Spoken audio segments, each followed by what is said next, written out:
Olá a todos e bem-vindos a mais uma edição da Vistila de Medidas Cautelares. E hoje temos um convidado muito interessante, levando em conta toda a atualidade judicial que temos na Espanha e principalmente os casos de corrupção, e sem esquecer a tecnologia. O importante que é utilizar a tecnologia para garantir as provas que depois precisam ser apresentadas diante de um tribunal de justiça. E já vou passar a apresentar para vocês este novo convidado que quis nos acompanhar nesta audiência de medidas cautelares. Ele se chama Unai Tapia, CEO da Probatia. Como vai, Unai? Prazer em cumprimentá-lo. Olá, tudo bem? Miguel Ângelo Pérez. Igualmente, muito obrigado. Bem, é preciso dizer que o Unai tem uma plataforma espanhola chamada Probatia e eu gostaria, antes de tudo, Unai, depois vou te perguntar como podemos aplicar, então, esses usos dessa plataforma que vocês criaram, a Probatia, que é importantíssima para todos os casos judiciais, para garantir as provas. Primeiro, eu gostaria, Unai, que você me explicasse exatamente em que consiste essa plataforma, essa ferramenta que vocês criaram para garantir as provas em um processo judicial, Unai. Sim, então, para resumir, a Probatia realmente o que fez foi criar e desenvolver um sistema, não é? E esse sistema foi criado porque já existem regulamentações que nos permitem gerenciar as evidências. O problema é que há muito desconhecimento por parte do mundo da justiça, das forças e órgãos de segurança, e isso às vezes gera problemas, não é? Então, bem, o que nós fizemos foi desenvolver uma estrutura de trabalho. O que acontece é que, claro, explicar a teoria para os advogados é muito bom, mas depois eles têm que começar a trabalhar com isso e não sabem o que fazer. Então, o que nós fizemos foi desenvolver a ferramenta que permite realizar todo esse trabalho de maneira mais ou menos, de maneira padronizada, né? De modo que qualquer advogado, qualquer agente de polícia ou qualquer investigador possa conseguir. Possa realizar esse trabalho com todas as garantias, né? No final, estamos falando de provas. E quando falamos de provas, prova é prova, por algum motivo, né? E é porque ela tem que refletir um fato que aconteceu, né? É uma testemunha, digamos assim, né? De um fato, né? E nós temos que ser capazes de interrogar essa testemunha, como você disse, e conseguir obter a informação sobre o fato, né? Então, bom, precisamos ser capazes de aplicar todas as técnicas para conseguir obter essa informação que a prova nos dá. Então, bom, o que foi que fizemos? Desenvolvemos uma plataforma, uma tecnologia que facilita, digamos, esse trabalho. Advogados, investigadores, forças e órgãos de segurança do Estado. E é muito importante, Unai, destacar como todas essas provas são certificadas pela Probatia para serem apresentadas no julgamento e que tipos de provas podem ser apresentadas certificadas através da sua plataforma. Nós, por exemplo, quando se inicia um caso, é necessário incorporar ao caso determinados elementos, como pode ser a atuação que foi realizada, uma intervenção. Imaginemos, por exemplo, que é uma busca domiciliar. As unidades apreendidas podem ser, por exemplo, um laptop, telefones celulares, cartões de memória, etc.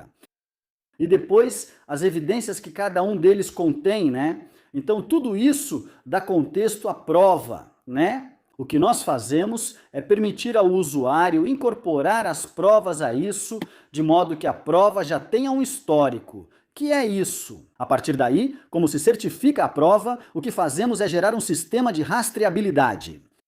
De modo que controlamos quem acessa a evidência, o que é feito com ela, analisamos a prova de forma que nos dá seu valor probatório. Porque aqui, além disso, estamos em um momento em que é muito fácil criar do nada conversas de WhatsApp, imagens, vídeos, áudios, de tudo.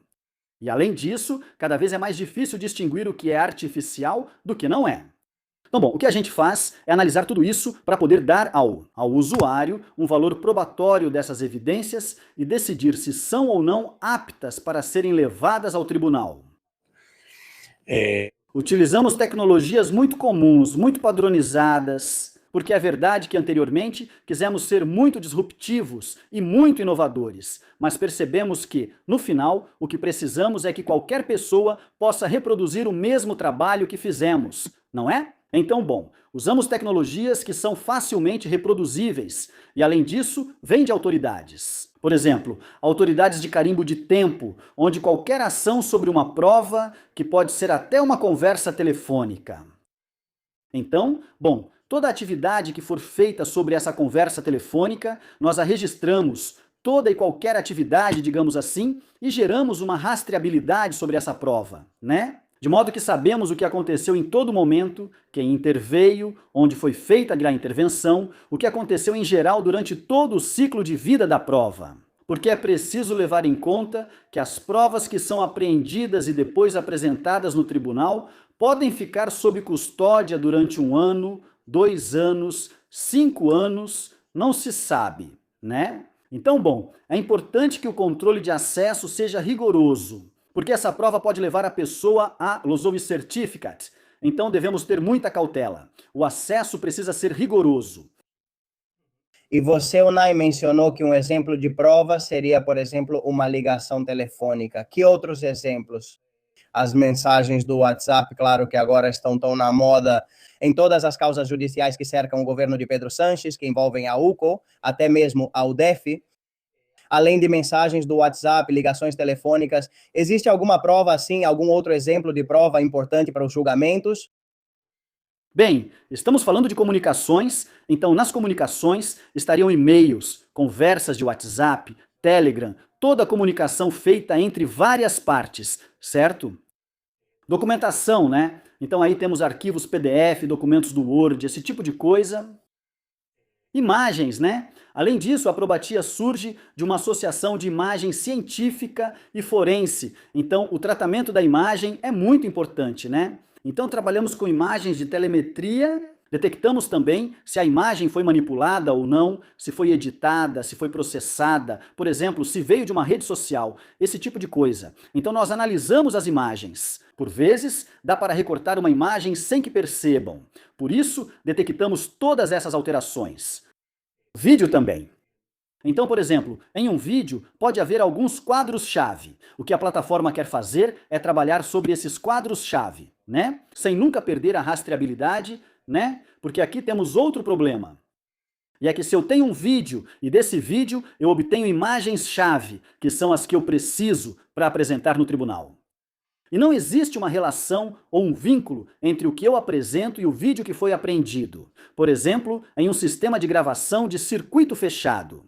O que pode acontecer é que na origem e no destino eu tenha provas diferentes e elas possam ser anuladas, né? Porque realmente são distintas, né? São provas diferentes. Então, o que nós fazemos é estabelecer esses vínculos com o original, que é o que a polícia, por exemplo, apreende, e o derivado, que é o que foi analisado e apresentado no julgamento. Trabalhamos com qualquer evidência que possa ser analisada digitalmente. Uhum. Mencionei uma a IA, a inteligência artificial, que para todos é um avanço, claro, de primeira magnitude, mas para o trabalho de vocês também pode ser um grande obstáculo, porque pode-se tentar manipular todo tipo de provas, são mensagens, áudios, e-mails, fotos, vídeos, que a IA pode manipular tudo.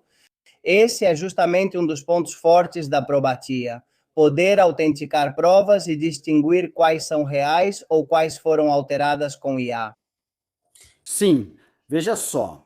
Inicialmente, o que fazíamos era considerar que toda prova que não pudesse ser original, porque não conseguíamos comprovar sua originalidade, seria gerada artificialmente, certo? Hoje em dia, é verdade que incorporamos alguns elementos que permitem detectar o uso de inteligência artificial. Porque o olho humano, às vezes, o que conseguimos ver pode não ser suficiente para identificar. Não sabemos se isso é inteligência artificial, principalmente agora com tecnologias cada vez mais sofisticadas. Mas é verdade que existem padrões e técnicas para poder detectar se foi utilizada inteligência artificial. Existe um padrão chamado C2PA, que está sendo utilizado, por exemplo, para rotular aqueles conteúdos que são gerados com inteligência artificial. E se não, nós também detectamos qualquer elemento que possa ter sido gerado com IA, né? Isso também é importante por isso mesmo. Por quê? Porque não queremos que uma evidência gerada com IA mande uma pessoa para a cadeia, né? Então, bom, é importante que existam garantias, tanto do ponto de vista tecnológico para nós, quanto do ponto de vista humano, né? Para aquelas pessoas que estão envolvidas em qualquer caso.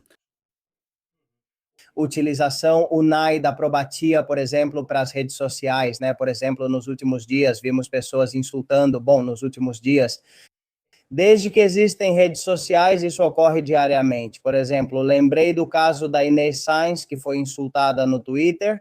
Imagina que, de repente, a Inês Sainz quer apresentar uma denúncia contra um usuário do Twitter. Não se sabe a identidade por trás desse usuário do Twitter. Como a Probatia pode ajudar nesse procedimento judicial a Inês Sainz ou a qualquer usuário que queira, por exemplo, denunciar uma difamação, uma injúria, uma calúnia da qual está sendo alvo através das redes sociais? Sim, nesse caso, por exemplo, o que temos é um caso em que são publicadas difamações ou algum tipo de conteúdo que pode ser ilegal. Como a Inês Sainz pode denunciar isso nesse caso, não é? Porque, bom, estão sendo feitas acusações muito graves nas redes sociais. Realizamos coleta forense desses conteúdos, certificamos, selamos e analisamos. Pode ser ilegal. E neste caso, provavelmente é. Não, pois estão sendo feitas acusações graves nas redes sociais. Então, o que fazemos é uma extração forense de todo esse conteúdo para comprovar que são originais e que existem. E fazemos isso porque às vezes pode acontecer do próprio usuário dizer: apago a mensagem, faço o dano, apago os conteúdos, o dano permanece, meus conteúdos desaparecem e nada pode acontecer comigo, não é? Então, bom, o que fazemos é sempre agir com rapidez e comprovar a existência dessa mensagem naquele momento no tempo. A partir daí, se o suspeito quiser eliminar a informação, ele pode fazer isso, mas a prova está lá, o conteúdo está lá, e o que fazemos é facilitar esse procedimento. E essa prova, para que possa ser utilizada nesse caso para a acusação ou a demanda correspondente, né? No caso de Inês, por exemplo, bem, ela não foi ameaçada, mas publicaram conteúdo que podia prejudicar sua honra e, na verdade, acreditamos que isso realmente acontece. Então,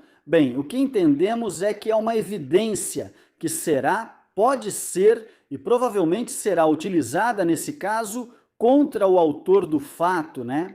Então, bem, nesse caso, como dissemos antes, a extração que fizemos é uma testemunha desse fato, né? Então, bem, essa testemunha é o que vai acompanhar a ação que será movida contra ele. Eu acho que, me corrija se eu estiver errado, Unai, mas eu acredito que Probatia é uma plataforma transversal, ou seja, vocês podem ser contratados tanto por uma pessoa comum, individual, digamos, um usuário, né, que está sofrendo algum tipo de humilhação nas redes sociais, mas também por advogados. Eu não sei se também podem contratar vocês, por exemplo, da administração, forças e órgãos de segurança do Estado, que possam certificar provas. Quem pode contratar vocês?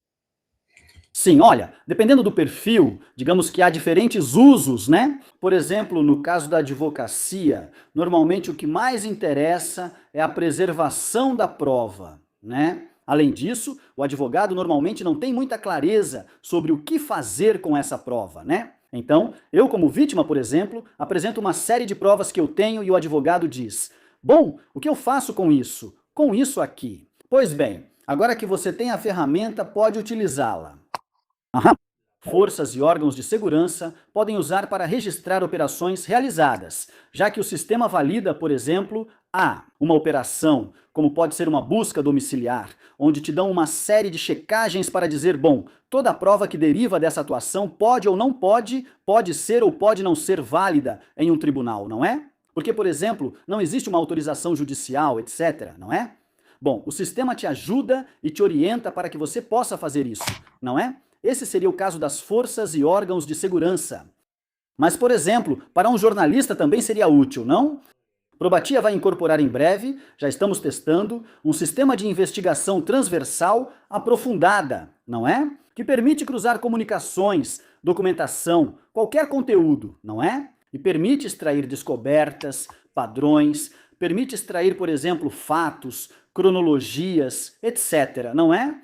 Além disso, é interessante porque investigamos para fazer esses testes, justamente com os casos em evidência atualmente, não é? Como, por exemplo, o caso Plus Ultra e outros, onde fomos acrescentando, fomos subindo documentação pública que fomos encontrando para ver se, cruzando todas essas informações, conseguíamos detectar alguma descoberta nova, não é? E bom, realmente encontramos coisas interessantes e o que fizemos foi dizer: ok, vamos analisar isso com calma, porque um dos problemas que geralmente encontramos é que o o sistema vai me mostrar às vezes foge um pouco do meu controle, não é? Porque eu estou colocando grandes quantidades de informação e vai saber o que ele encontra ali, não é?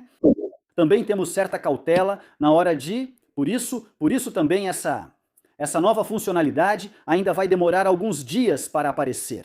E é justamente por medo do que pode acontecer se eu colocar certas informações e, de repente, ele detectar certas coisas, não é? Então, bom, temos um pouco de cautela, né? É um exercício interessante, especialmente para o jornalismo, pois permite investigar grandes volumes de informação. Vimos nos últimos anos, Unai, muitos casos nos meios de comunicação de vítimas de todo tipo de crimes, né?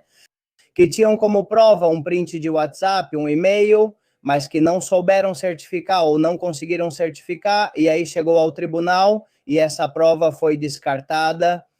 Probatia seria fundamental para essas situações. Sim, por exemplo, estou me lembrando de um caso conhecido que foi o do Lobato, quando ele foi certificar algumas mensagens do WhatsApp para garantir um pouco a integridade dessas mensagens que ele tinha em um cartório, né? Então, isso está certo. O problema que eles têm no cartório, por exemplo, é que o tabelião não pode saber. Não pode ter certeza de que essas mensagens são artificiais, porque hoje em dia existem até aplicativos que geram conversas artificiais, né? Eles não têm como saber se essa informação é artificial ou original, né? Então, bom, o tabelião faz o que tem que fazer, faz a parte dele do trabalho, que está muito bem feita, que é certificar o que está sendo entregue a ele, né? Então, o que a probatia faz é analisar o valor probatório do que foi utilizado nesse caso como prova, que pode ser uma conversa do WhatsApp, né?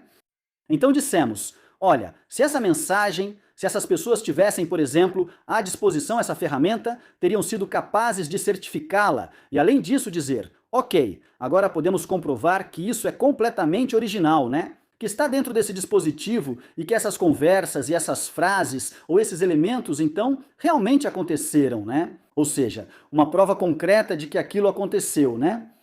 E é isso que nos interessa, né? Vale lembrar que Lobato era Juan Lobato, líder do PSOE de Madrid, que esteve lá e testemunhou no caso do Procurador-Geral do Estado, Álvaro Garcia Ortiz. E como bem contou o Nai, ele recebeu uma série de mensagens vindas de uma dirigente do Partido Socialista, né? Que o incentivava, então, a divulgar os famosos e-mails contra o namorado de Ayuso em público. E ele, então, tentou certificar essas mensagens dessa dirigente socialista. Mas foi justamente tentando fazer isso em um cartório, né?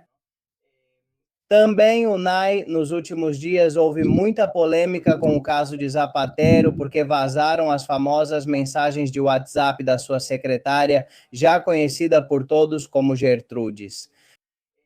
Eu não sei, do seu ponto de vista de perito em informática e de especialista, bem, em todo esse certificado de provas documentais e de provas de comunicação, como você vê essa questão de terem vazado essas mensagens de WhatsApp? Elas perdem algum tipo de validade perante o julgamento? Tanto faz? É uma questão que está apenas ligada à polêmica política, na opinião pública, na mídia. O fato de terem sido divulgadas as mensagens brutas do WhatsApp causa algum tipo de impacto? Porque, por exemplo, pessoas próximas a Zapatero reclamam que não foi feito o chamado expurgo, que é retirar aquelas mensagens que afetam mais a esfera pessoal e que não tem nada a ver com a investigação, e que tudo isso foi divulgado pela mídia. Bem, a nível jurídico eu não sei, porque isso também é uma questão que eles mesmos terão que analisar, não é? A nível técnico, se essas conversas aconteceram, essas conversas aconteceram. Isso por um lado. O ideal teria sido, primeiro, que não tivesse vazado, obviamente, para que a polícia ou para que as forças de segurança, até mesmo os analistas, pudessem continuar com seu trabalho, não é? Por outro lado, CC. Por exemplo, esse telefone, nesse caso, acho que era o telefone da Gertrudes, que foi analisado, que foi apreendido e analisado, foi feita uma extração das conversas desse telefone. Existe todo um procedimento, né? E há uma rastreabilidade, né? Então, bom, aqui acreditamos que sim, é possível saber quem acessou com nome e sobrenome e quando foi acessado naquela época. Bom, aí dá para fazer. Haveria como uma segunda investigação para saber exatamente qual é a rastreabilidade, né? Não das mensagens em si, mas dos acessos a essa conversa, porque além disso acho que era bastante informação, acho que eram cerca de 2.000 folhas ou 2.000 páginas de conversas, né? Então, bom, teria que ver exatamente quem acessou, porque realmente, mesmo que a pessoa, por exemplo, pense, eu vou pegar, vou baixar isso, vou enviar, e aqui não aconteceu nada, né? Mas por trás existem rastros, ou seja, quase sempre existem rastros de tudo o que fazemos com um computador ou com um celular, né? Então, bom, o ideal aqui seria analisar e investigar exatamente quais rastros existem, onde estão e quem pode ter feito isso, né? Tecnicamente, dá para saber quem foi que vazou, né? Porque existem rastros, né? Todos os servidores, até mesmo os dispositivos, geram esses rastros, né? Os rastros, quando falamos de rastros, estamos falando de um log, estamos falando de uma série de arquivos que registram exatamente a data e a hora do que foi feito e quem fez, né? Então, bom, seria questão de verificar isso. E Unai, o trabalho de vocês não entra em conflito com o dos peritos judiciais, ou seja, na verdade vocês não deixam de ser uma ferramenta que pode ser contratada pelos peritos judiciais. Sim, é uma ferramenta que nós fornecemos para peritos, por exemplo, que normalmente utilizam para suas análises. Por exemplo, temos alguns que têm bastante dificuldade para analisar e-mails, né? E, bom, nesse caso você pode analisar 1.000 e-mails em 5 minutos, né?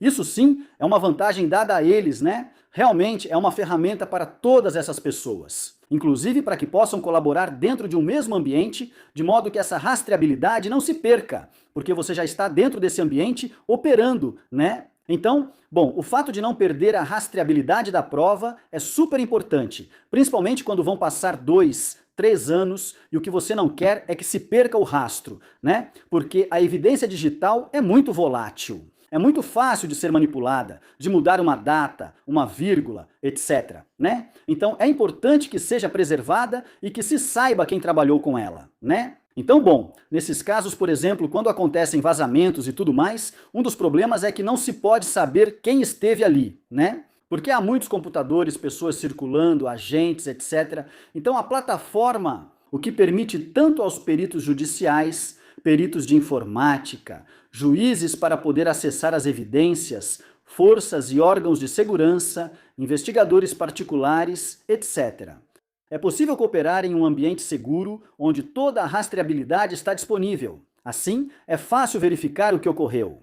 Temos o histórico do que ocorreu em relação à prova, seja após uma semana ou 10 anos. Acreditamos que esse é o valor principal, seguido pela outra parte.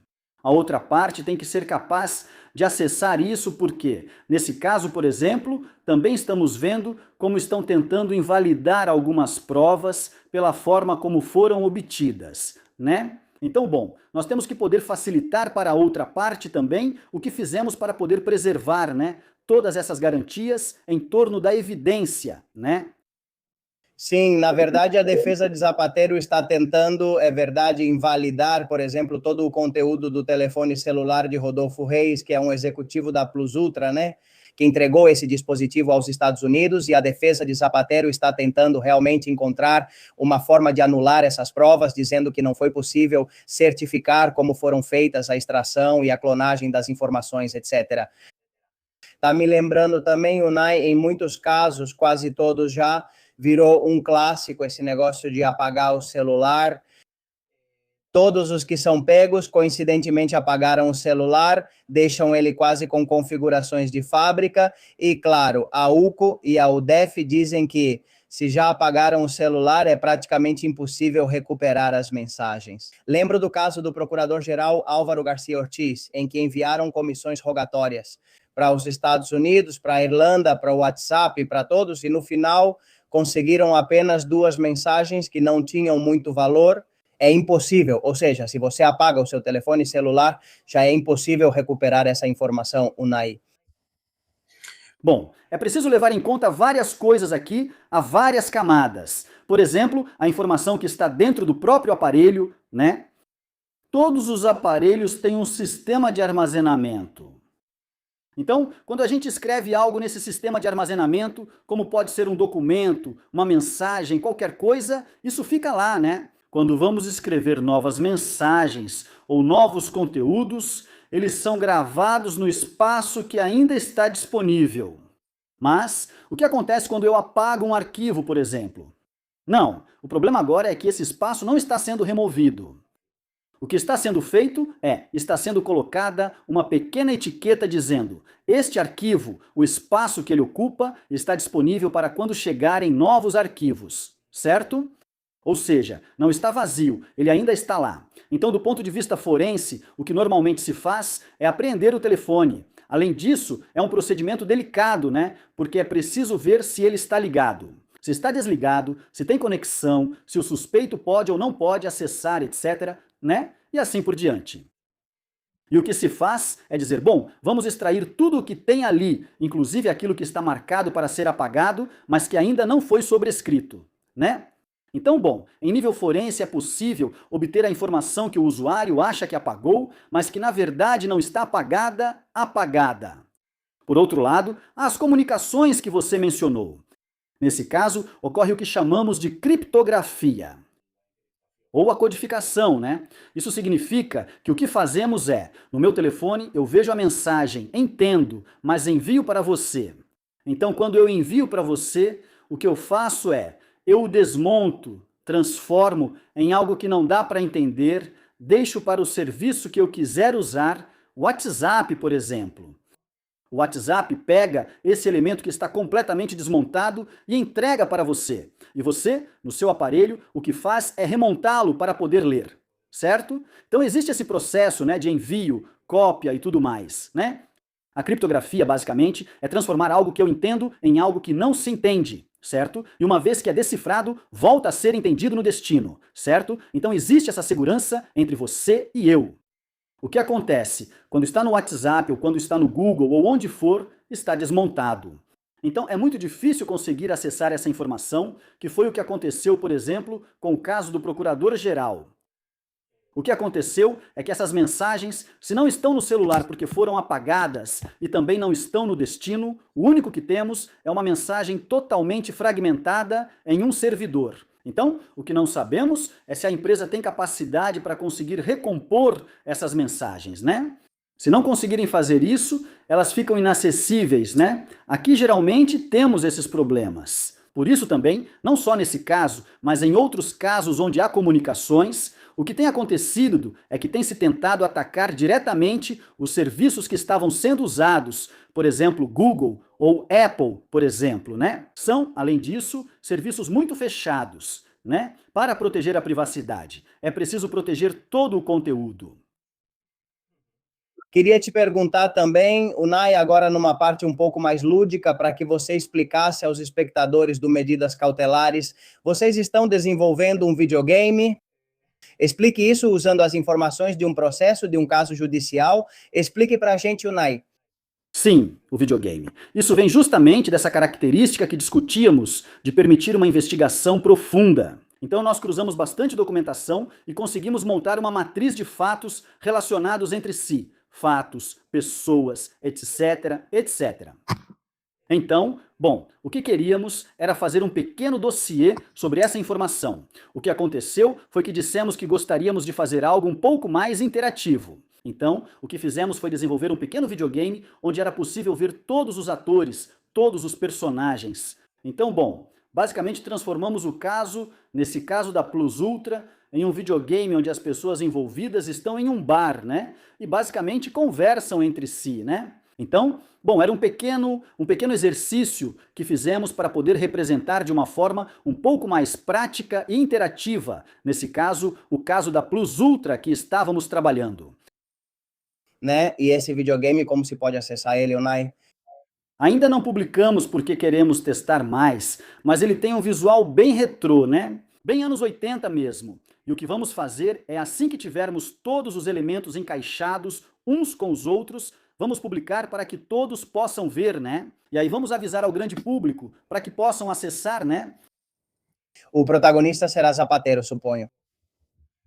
Sim, sim, ele é o principal protagonista, principalmente porque há uma parte que são os interrogatórios em que ele está, claro, presente, né? Tanto ele quanto o juiz. Pois é, Unai, na verdade foi um prazer e eu gostaria que você nos desse alguns dados só para todos os nossos espectadores que, como você sabe, nos acompanham, pois juízes, promotores, advogados particulares, forças e corpos de segurança do Estado. Nos passe algum dado para interessados, vou deixar as informações na descrição do vídeo, mas diga se no site há telefone para contratar os serviços da Probatia, para poder assegurar e certificar todas essas provas de comunicações, essas provas tecnológicas para os procedimentos judiciais. Unai. Sim, bom, Probatia já está disponível, pode ser utilizada, podemos encontrá-la em www.probatia.com. E bom, a mensagem que eu quero passar é que diante da incerteza e diante dos problemas que podemos encontrar presentes e futuros, bom, Probatia está aqui para ajudar e facilitar, não só para que possam ser gerenciados, mas também para poder facilitar. Que a justiça chegue às famílias e às vítimas e às suas famílias, principalmente porque Probatia nasceu para isso, não é? Para poder ajudar as pessoas que precisam e para poder ajudar as pessoas que ajudam quem precisa, né? Que são as forças e órgãos de segurança, advocacia, etc, etc. Ferramenta para aproximar a justiça, né? E vocês têm algum telefone, Unai, ou no site, é direto pelo site probatia.com. Sim, tudo pode ser feito pelo site, inclusive se cadastrar, usar e testar também pode ser feito pelo site. Obrigado. Perfeito. Então está tudo dito, Unai, e agradeço por você ter participado desta entrevista. Você está em liberdade sem medidas cautelares, Unai. E, bom, vamos ficar com seu contato, porque com certeza vai ser muito útil para explicar muitos casos de corrupção, para assegurar e certificar essas provas que forem encontradas nesses procedimentos e para que tudo possa ser explicado com a clareza com que você fez isso. Ou seja, muito obrigado, Unai. Obrigado pela Probatia, por essa plataforma espanhola que com certeza vai ajudar muita gente. E nos vemos em breve, Unai. Muito obrigado. Muito obrigado a você, Miguel Ângelo. Nos vemos em breve.